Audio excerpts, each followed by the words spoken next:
వార్తల్లోని ముఖ్యాంశాలు.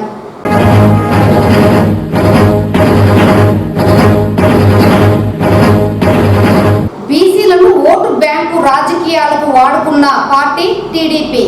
YCP party Chittoor నియోజకవర్గ ఎమ్మెల్యే అభ్యర్థి విజయానందరెడ్డి.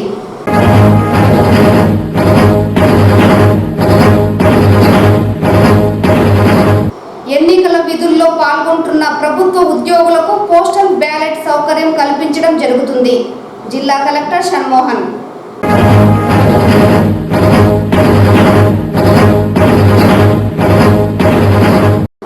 అంబేద్కర్ విగ్రహ సర్కిల్ పునర్నిర్మాణ పనులను త్వరితగతిన పూర్తి చేయాలి.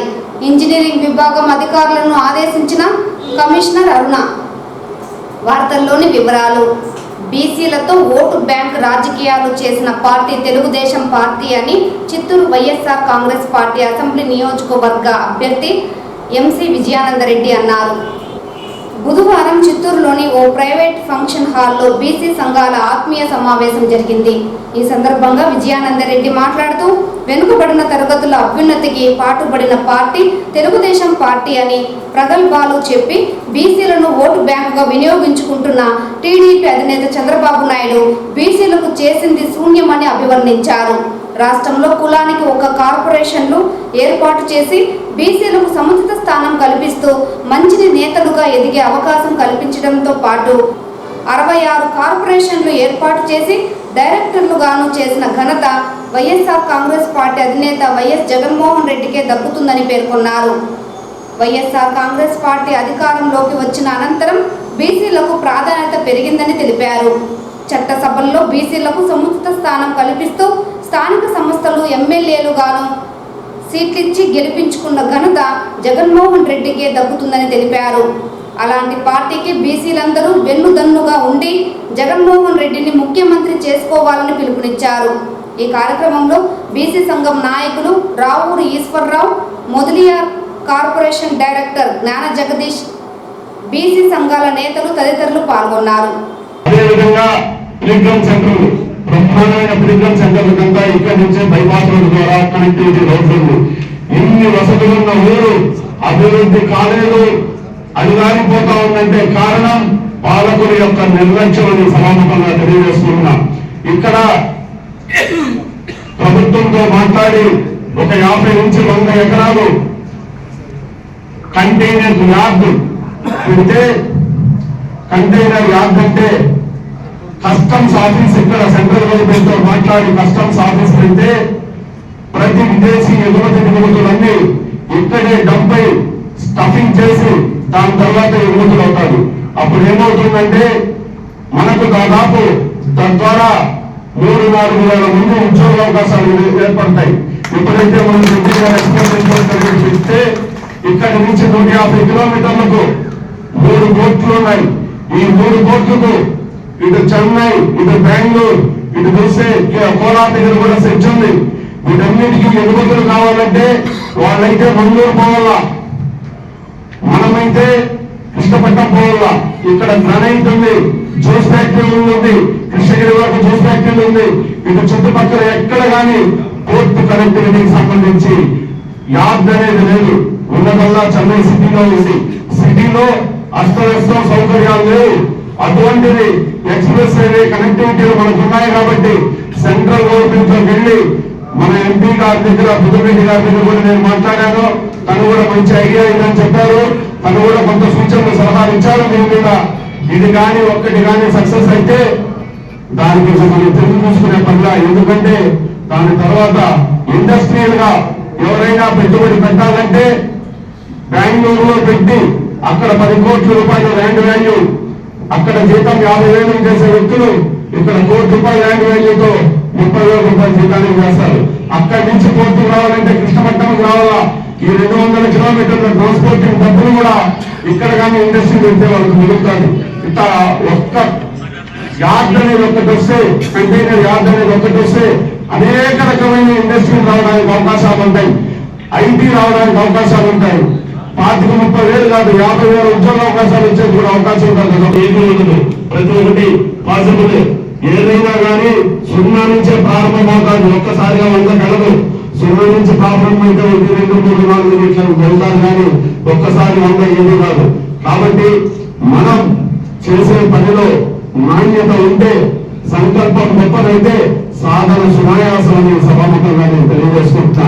ఈ ఊరు అభివృద్ధికి ప్రతి ఒక్కరి తోడ్పాటుతో ఈ ఊరిని ఈ 13 జిల్లాలు, ఉమ్మడి జిల్లాలు చిత్తూరుని తిరిగి చూసే విధంగా మనం అందరం కలిసికట్టుగా అభివృద్ధి చేసుకోవాలని సభాముఖంగా తెలియజేసుకుంటున్నా. మీరు గమనిస్తే 40 సంవత్సరాలుగా మనకున్నదల్లా షుగర్ ఫ్యాక్టరీ ఉంది, విజయా డైరీ ఉంది, బీవీరెడ్డి వెహికల్ ఫ్యాక్టరీ ఉంది. ఇంతకు తప్పితే మనకు ఎక్కడ కానీ ఉద్యోగ అవకాశాలు లేవు, ఉపాధి లేదు, ఇన్ఫ్రాస్ట్రక్చర్ డెవలప్మెంట్ లేదు, ఇంకేదైనా ఉన్నామనుకో ఏది లేదు. మహిళలు పొద్దున్నే షూ కంపెనీకి బస్సు ఎక్కెళ్తారు. జిల్లాలో ఎన్నికల విధుల్లో పాల్గొంటున్న ఉద్యోగులకు పోస్టల్ బ్యాలెట్ సౌకర్యం కల్పించడం జరుగుతుందని జిల్లా కలెక్టర్ షణ్మోహన్ తెలిపారు. బుధవారం కలెక్టర్ కార్యాలయంలోని సమావేశపు మందిరంలో వివిధ రాజకీయ పార్టీల ప్రతినిధులతో జిల్లా ఎస్పీ మణికంఠ, డిఆర్ఓ పుల్లయ్యలతో కలిసి జిల్లా కలెక్టర్ సమావేశం నిర్వహించారు. ఈ సందర్భంగా జిల్లా కలెక్టర్ మాట్లాడుతూ జిల్లాలో ఎన్నికల విధులకు హాజరవుతున్న 12,000 మంది ప్రభుత్వ ఉద్యోగులకు మే 3వ తేదీ నుండి పోస్టల్ బ్యాలెట్ ఇవ్వడం జరుగుతుందన్నారు.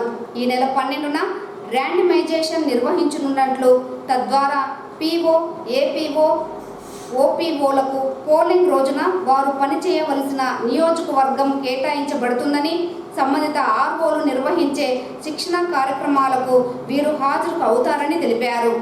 ప్రచారాల నిర్వహణకు సంబంధించి వివరాలు అందిస్తూ సంబంధిత పోలీస్ స్టేషన్లలో అనుమతి పొందాలని తెలిపారు. దివ్యాంగులు, 85 సంవత్సరాల పైబడ్డ వారు ఇంటి వద్ద నుండి ఓటు వేసే ప్రక్రియకు సంబంధించి ఈ నెల 21 నుండి బిఎల్ఓల ద్వారా సర్వే నిర్వహించనున్నట్లు తెలిపారు. జిల్లాలో ఈ విధంగా ఓటు హక్కు వినియోగించుకునేందుకు ఎన్నికల కమిషన్ నియమ నిబంధనలు త్వరలో రానున్నాయని తెలిపారు. రాజకీయ పార్టీలు క్షేత్రస్థాయిలో తమ సమస్యలను కలెక్టర్ దృష్టికి లేదా సంబంధిత నియోజకవర్గాల ఎన్నికల అధికారుల దృష్టికి తీసుకురావాలన్నారు. బాణాసంచా నిషేధమని తెలిపారు.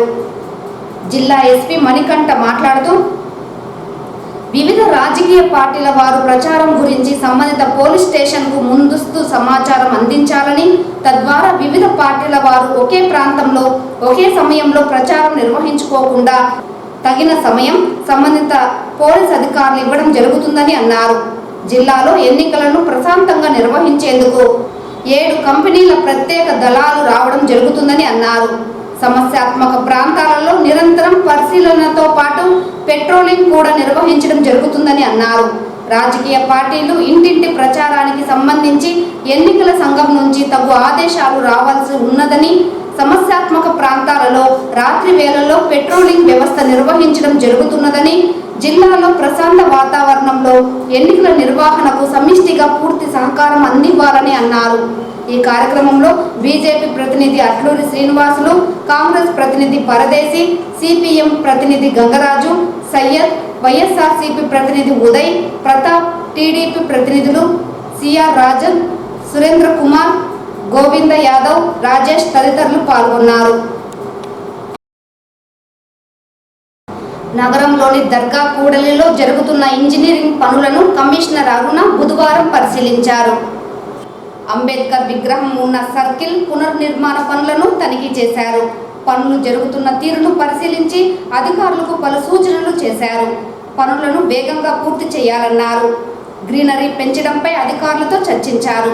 దర్గా సర్కిల్లో దిశ పోలీస్ స్టేషన్ వైపు ఉన్న డివైడర్ను తగ్గించే పనులను పరిశీలించారు. వాహనాల రద్దీకి అనుగుణంగా డివైడర్లను పునర్నిర్మించాలని ఆదేశించారు. దర్గా కూడలిలో జరుగుతున్న పునర్నిర్మాణ సుందరీకరణ పనులు వేగంగా పూర్తి చేయాలని ఇంజనీరింగ్ అధికారులను ఆదేశించారు. ఈ కార్యక్రమంలో ME Gomati, DE Ramana, AE Lokesh పాల్గొన్నారు. గడిచిన 5 సంవత్సరాల కాలంలో చిత్తూరు ఎంపీగా ఉంటూ చిత్తూరు జిల్లా అభివృద్ధిని గాలికి వదిలేసిన వ్యక్తి వైసీపీ ఎంపీ రెడ్డప్ప అని టీడీపీ నేతలు ఆగ్రహం వ్యక్తం చేశారు.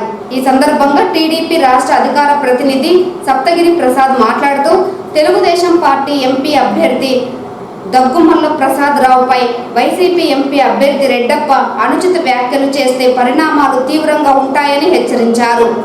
గత 5 సంవత్సరాలుగా ఎంపీగా పదవి బాధ్యతలు చేపట్టిన రెడ్డప్ప జిల్లాకు ఏమైనా చేశారా అని సూటిగా ప్రశ్నించారు. జిల్లాలో 36 మండలాల పేర్లు తెలియదని తమ అభ్యర్థి దగ్గుమల్ల ప్రసాదరావును ప్రశ్నించేంత స్థాయి రెడ్డప్పకు లేదన్నారు. చిత్తూరు పార్లమెంటు పరిధిలోని సమస్యలు పట్టించుకోని రెడ్డప్పకు జరగనున్న ఎన్నికల్లో ప్రజలే తగిన గుణపాఠం చెబుతారని హెచ్చరించారు. ఇకనైనా చౌకబారు రాజకీయాలు మాని హుందాగా వ్యవహరించాలని అన్నారు. చిత్తూరు జిల్లా పూతలపట్టు నియోజకవర్గం తానంపల్లి మండలం మత్యం గ్రామంలో ఇంటింట ప్రచారం నిర్వహిస్తున్నాము. ఈ సందర్భంగా చిత్తూరు ఎంపీగా పోటీ చేస్తున్న రెడ్డప్ప నిన్న మా తెలుగుదేశం పార్టీ అభ్యర్థి దగ్గుమల్ల ప్రసాదరావు గారి పైన అవాకులు చవాకులు మాట్లాడుతూ ఆయన ఏమన్నాడంటే, చిత్తూరు ఎంపీ అభ్యర్థి దగ్గుమల్ల ప్రసాదరావు గారు తెలుగుదేశం పార్టీ తరఫున పోటీ చేస్తున్నారు. ఈ పార్లమెంటు నియోజకవర్గంలో ఉన్న 36 మండలాల పేర్లు తెలుసా అని అడిగాడు ఆయన. మేము ఈ సందర్భంగా చిత్తూరు ఎంపీ రెడ్డప్పని అడుగుతున్నాం, నువ్వు ఎంపీగా గెలుచుకోబోయింది మొదలు ఇప్పుడు వరకు ఈ పక్క అన్న నీ తలకాయ చూపించుండావు అని అడుగుతున్నాను నేను. నీకు తెలుసా 36 మండలాల పేర్లు? నువ్వు చెప్పయా. నువ్వు ఎంపీటీసీకి ఎక్కువ, ఎంపీపీకి తక్కువ. నువ్వు ఒక్కటంటే ఒక పని చేసినావు అని చెప్పి చిత్తూరు పార్లమెంట్ నువ్వు పెద్దిరెడ్డి రామచంద్రరెడ్డికి ఊడిగం చేసేది తప్పించి ఇంకొక పని చేయడం నీకు చేత కాదు. ఊడిగం చేసేదాన్ని కూడా ఆ ఊడిగం చేసుకో. ఒక ఐఆర్ఎస్ చదివిన వ్యక్తిని, ఒక ఇన్కమ్ ట్యాక్స్ జాయింట్ కమిషనర్ చేసే వ్యక్తి ఆయన పట్టుకునేసి నీ నోటికి వచ్చినట్టు మాట్లాడుతున్నావా? స్థానికేతరుడు అని చెప్పి అంటున్నావా? నువ్వు స్థానికుడు అప్పుడు చిత్తూరుకే. అదే నిజమైతే నీ అనిల్ కుమార్ యాదవ్ నర్సరావుపేటలో ఎట్లా పోటీ చేస్తాడు? మీ నాయకురాలు జగన్మోహన్ రెడ్డి గారు వాళ్ళ తల్లిగారు విశాఖపట్నంలో ఎట్లా పోటీ చేసింది? చెవిరెడ్డి భాస్కర్ రెడ్డి ఒంగోలులో ఎట్లా పోటీ చేస్తాడు? వీటన్నిటికి సమాధానం చెప్పు. నువ్వు ఫస్ట్ నువ్వు ఎంపీగా గెలిచింది మొదలు ఈ పక్క ఏడ తలకాయ కూడా పెట్టి పడుకోలేదు, ఓటు అడిగే హక్కు కూడా లేదు నీకని చెప్పి సందర్భం తెలియజేసుకుంటూ దగ్గుమల్ల ప్రసాదరావు గారిని, అదేవిధంగా తెలుగుదేశం పార్టీ ఎమ్మెల్యే అభ్యర్థి మురళీ గారిని అఖండ మెజారిటీ తెలుగుదేశం పార్టీకి డిమాండ్ చేస్తారు. బీజేపీ అధికారంలోకి వచ్చాక సామాన్య ప్రజల జీవితం దుర్భరంగా మారిందని తిరుపతి పార్లమెంటరీ కాంగ్రెస్ పార్టీ అభ్యర్థి చింతామోహన్ అన్నారు. ఈ సందర్భంగా ఏర్పాటు చేసిన మీడియా సమావేశంలో ఆయన మాట్లాడుతూ దేశంలో రాజకీయాలు శరవేగంగా మారుతున్నాయని, ఇండియా కూటమి అధికారంలోకి రావడం తథ్యమని పేర్కొన్నారు. 350 సీట్లకు పైగా కాంగ్రెస్ కూటమి కైవసం చేసుకుంటుందని పేర్కొన్నారు.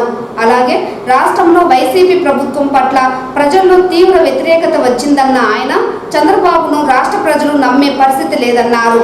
షర్మిల నాయకత్వంలో రాష్ట్రంలో కాంగ్రెస్ పార్టీ అధికారంలోకి రానున్నదని, కాంగ్రెస్ పార్టీ అధికారంలోకి రాగానే విద్యార్థులకు స్కాలర్షిప్లు రెట్టింపు చేయడంతో పాటు రాష్ట్రానికి ప్రత్యేక హోదా తీసుకువస్తామని హామీ ఇచ్చారు. తిరుపతి పార్లమెంట్ నియోజకవర్గంలోని 7 సీట్లను కాంగ్రెస్ కైవసం చేసుకోబోతోందని ఈ సందర్భంగా ఆయన జోష్యం చెప్పారు. ఒక పేపర్ తప్పించి, ఒక ఇంగ్లీష్ పేపర్ ఒక్కటి తప్పించి మిగిలినవన్నీ ఎన్డీటీవీ మొదలుకొని అన్నిట్లో షేర్ల మీద షేర్లు కొని అవతల బారేశారు 2 పారిశ్రామికవేత్తలు. దాని జోలికి నేను ప్రస్తుతానికి బావటం లేదు. నేను ఈ మధ్య డాక్టర్ మన్మోహన్ సింగ్ గారిని కలిశాను. 91 ఏళ్ల వయసు అయింది. 1 గంట 15 నిమిషాలు కూర్చున్నాను. నేను, నా భార్య, ఆయన భార్య, నలుగురు కలిసి. ఆ ఫోటోను మీకు అందరికీ చూపించలేను కానీ ఒకరిద్దరికి పోయే లోపల చూపిస్తాను. ఆయన అడిగాడు, నేను ఇచ్చిన 7 జాతీయ రహదారులు పూర్తి అయినాయా అని అడిగాడు. 6 పూర్తి అయినాయి, 1 పూర్తి కాబోతా ఉంది అని చెప్పాను. అదేంటంటే తిరుపతి నుంచి నాయుడుపేట. మరి దుగరాజపట్టణం పోర్టు పూర్తి అయిందంటే కాలేదని చెప్పాను. మన్నవరం బెల్ ఫ్యాక్టరీ పనులు పూర్తి అయినాయంటే ఆపేశారని చెప్పాను. చాలా బాధపడ్డాడు ఆయన. మరి అంతర్జాతీయ విమానాశ్రయానికి అంతర్జాతీయ విమానం వచ్చిందా అని అడిగాడు. రాలేదు అని చెప్పాను. మరి నేను ఇచ్చినటువంటి ఐఐటి ఐసరప్ రాశాం కదా, అవన్నీ ఏమైనా వచ్చినాయంటే వచ్చాయి, దాదాపుగా పూర్తి అయినాయని చెప్పాను. హాస్పిటల్ని గురించి అడిగాడు. వెంకటేశ్వర యూనివర్సిటీని గురించి డాక్టర్ మన్మోహన్ సింగ్ గారు విచారించడం గొప్ప విషయం. ఆయన ఏమీ లేని సమయంలో మరి వెంకటేశ్వర యూనివర్సిటీ డిఎన్ రెడ్డి గారు, ఆయన తెలుగు ప్రొఫెసర్గా ఉండేవాడు, ఆయనకు పిహెచ్డి ఇచ్చాడన్న విషయాన్ని కూడా గుర్తుంచుకున్నాడు ఆయన. మరి ఈ డాక్టర్ మన్మోహన్ సింగ్ గారు తిరుపతి పైన చాలా మరి విషయాలు అడిగి తెలుసుకోవడం జరిగింది. మరి ఒక్క విషయాన్ని మళ్ళా ఒకసారి చెప్పక తప్పదు. మోడీ, అమిత్ షాలు పిచ్చి పిచ్చి మాటలు మాట్లాడుతున్నారు. భారతదేశానికి స్వతంత్రాన్ని తీసుకురావడమే కాదు, చక్కటి పునాదులు వేసినటువంటి గొప్ప నాయకుడు జవహర్లాల్ నెహ్రూ గారు. మరి అంతేకాదు, ఇందిరాగాంధీ గారు ఆమె బ్రతికున్న టైంలో ఆర్థిక అసమానతలు తగ్గించేదానికి గట్టిగా కృషి చేస్తే డాక్టర్ మన్మోహన్ సింగ్ గారు ఆ దేశ ఆర్థిక స్తోమతను పెంచాడు. ఈరోజు ఆర్థిక స్తోమతను పెంచిన ఏకైక నాయకుడు మరి డాక్టర్ మన్మోహన్ సింగ్ గారు. మరి కాంగ్రెస్ ప్రభుత్వాలు కానీ పిచ్చి బీజేపీ ప్రభుత్వాలు ఏమి చేశాయి? కక్ష సాధింపులు. మరి ఏంది ఆ కేజ్రీవాల్, వాడు ఏం పొరపాటు చేశాడు? ఒక ముఖ్యమంత్రిని తీసుకోపోయి వేసేస్తారా? ఏమన్నా రుజువు ఉందా? వాడి ఇంట్లో డబ్బు ఏమన్నా దొరికిందా? పాని వాడు ఏమన్నా ఇల్లు కట్టుకున్నాడా? ఏమీ లేదు. వాడు ముఖ్యమంత్రి అడ్డం వస్తున్నాడని చెప్పి జైల్లో పెడితే ఏందా? మరి ఆ సిబ్బు సోరెన్ ఒక ట్రైబల్ ముఖ్యమంత్రి, వాడు ఏదో టీవీ కొనుక్కున్నాడంట. టీవీ ఎక్కడో ఆయనకు సంబంధించిన దాంట్లో టీవీ కొన్నదానికి కూడా మరి జైల్లో పెడతారా? మరి లల్లు ప్రసాద్ యాదవ్కు బెయిల్ పంపిస్తారు. ఏందయ్యా మీ బుద్ధులు? ఓ బీజేపీ ప్రభుత్వాలు, ఓ బీజేపీ నాయకులారా, తలకాయ పెట్టుకొని పని చేయండి. మీరు అయిపోయింది. 10 సంవత్సరాలు చేశారు, చూశారు అందరూ, మీరు ఇంటికి పోవచ్చు, అయిపోయింది. సంకీర్ణ ప్రభుత్వం భారతదేశంలో ఏర్పాటు కాబోతుంది కాంగ్రెస్ నాయకత్వంలో. కారు టైరు పేలి డివైడర్ను ఢీకొని 2కి గాయాలైన ఘటన చోటు చేసుకుంది. వివరాల్లోకి వెళితే తిరుపతి నుండి బెంగళూరు వైపుగా వెళ్తున్న కారు బుధవారం సాయంత్రం పూతలపట్టు మండలం కిచ్చనగారిపల్లి జాతీయ రహదారి పైన వెళ్తున్న నేపథ్యంలో ఎండ తీవ్రతకు కారు టైర్ పేలి అదుపు తప్పి డివైడర్ను ఢీకొంది. కారు యజమానికి తీవ్ర గాయాలయ్యింది. పరిస్థితి విషమించడంతో ప్రస్తుత ప్రభుత్వ ఆసుపత్రికి తరలించినట్లు సమాచారం అందించారు. పూర్తి వివరాలు పోలీసు దర్యాప్తులో తెలియాల్సి ఉంది.